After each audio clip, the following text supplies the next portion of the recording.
On February 28, 1972, President Richard Nixon and Prime Minister Zhou Enlai issued the Shanghai Communique at the end of the American president's path-breaking visit to the People's Republic of China. As we mark the 50th anniversary of this historic breakthrough in the relationship between the U.S. and China, it is time to recall and reaffirm the guiding principles which were established in the bilateral statement.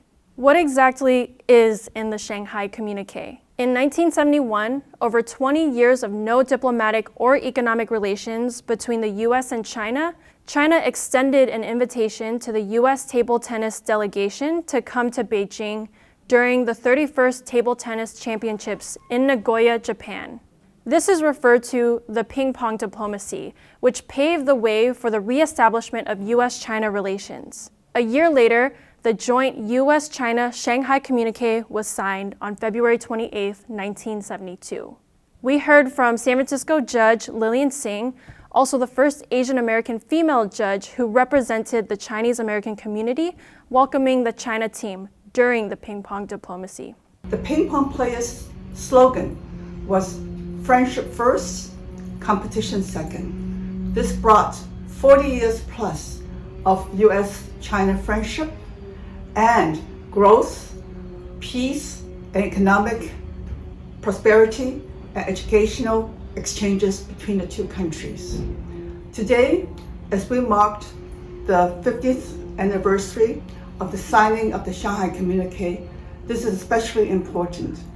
President Biden has repeatedly said U.S.'s four existential threats are COVID, climate change, the economy, and racism. You know what? 3 out of these 4 threats require cooperation with China. The Shanghai Communique is the official statement between the United States and China, especially in relations to Taiwan. It acknowledges Taiwan is part of China. United States, my country, is governed by the rule of law, and one fundamental principle of the rule of law is to follow and carry out agreements that are publicly promulgated and signed by the parties, i.e. the Shanghai Communique. Let's remember and carry out the spirit of the Shanghai Communique and work towards U.S.-China friendship, cooperation, and peace. In the Shanghai Communique, the U.S. and China both committed themselves to, quote, conduct their relations on the principles of respect for the sovereignty and territorial integrity of all states, non-aggression against other states, non-interference in the internal affairs of other states, equality and mutual benefit and peaceful coexistence. Both clearly stated their views on the crucial question of the status of Taiwan. The United States declared that it, quote, acknowledges that all Chinese on either side of the Taiwan Strait maintain there is but one China and that Taiwan is a part of China. The United States government does not challenge that position. It reaffirms its interest in a peaceful settlement of the Taiwan question by the Chinese themselves. In recent years, and in fact recent months, the U.S. government has consistently violated this joint binding agreement. The Biden administration is pursuing an even more aggressive path, secretly sending military forces to Taiwan and engaging in various provocative maneuvers in the Taiwan Strait. We asked some members of the Chinese community about how they feel about the commitment of the Shanghai Communique between the U.S. and China. We've come a long way. We've come a long way years ago with some different opinions of Taiwan and China, but today it's different. I believe this association, as a matter of fact, we have passed a resolution that we're supporting one China. That's including Taiwan and China. So there's no argument what's going to happen in the future. So this is our belief, and we should continue to do so. And of course, we have reached out to the governor of California, also Senator Dianne Feinstein, for them to have something in writing with the same support documents. We must continue similar operation. We look at the future, not the past now. So cooperation is utmost importance. It has to be done continuously. We need all the cooperation. We have no opinions of two China, just one China, period. This reckless abandonment of the core principles of the Shanghai Communique by the U.S. government and the greater deterioration of U.S.-China relations has undoubtedly impacted the greater Chinese-American community. It is no coincidence that the increase in anti-Asian violence correlates with the heightened U.S.-China tensions. The most recent murders of Asian women in New York City, just months shy of the one-year anniversary of the Atlanta spa workers shooting, is a reminder that the consequences of this U.S. Cold War on China doesn't just affect the two countries, but it also affects the Asian community here at home. We heard from politicians and community members from California about the impacts this has had on the Chinese community and what it will take to stop this violence. The Shanghai Communique is an important political document of China-U.S. relations, which established the One China principle and other basic principles guiding China-U.S. relations, such as mutual respect, equality, and mutual benefit, peaceful coexistence, and non-interference in each other's internal affairs. The issuing of Shanghai Communique reflected the political wisdom and the art of diplomacy of the then Chinese and American leaders and opened a new page of China-U.S. relations and international politics.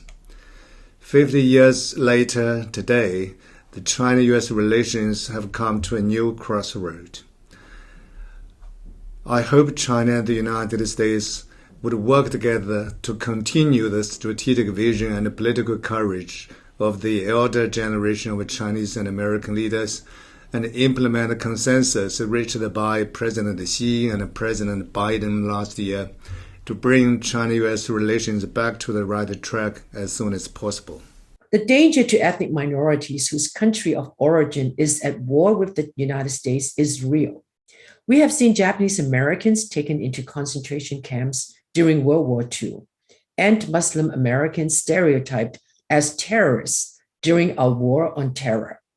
With the Cold War with China and racist propaganda surrounding the pandemic in 2019, Asians living in the United States face a sudden increase in anti-Asian hate crimes.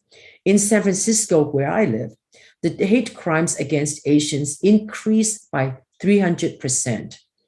The best safety and security guarantee for Chinese and Asians living in the United States is a peaceful coexistence envisioned in the Shanghai Communique between the United States and China.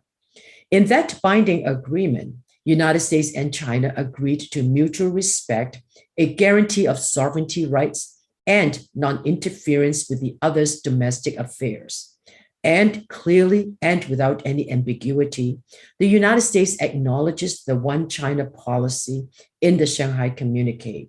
It acknowledges Taiwan is part of China. The United States must live up to all the agreements made in this treaty with China to prevent war, and that would guarantee safety and security for all people of the world.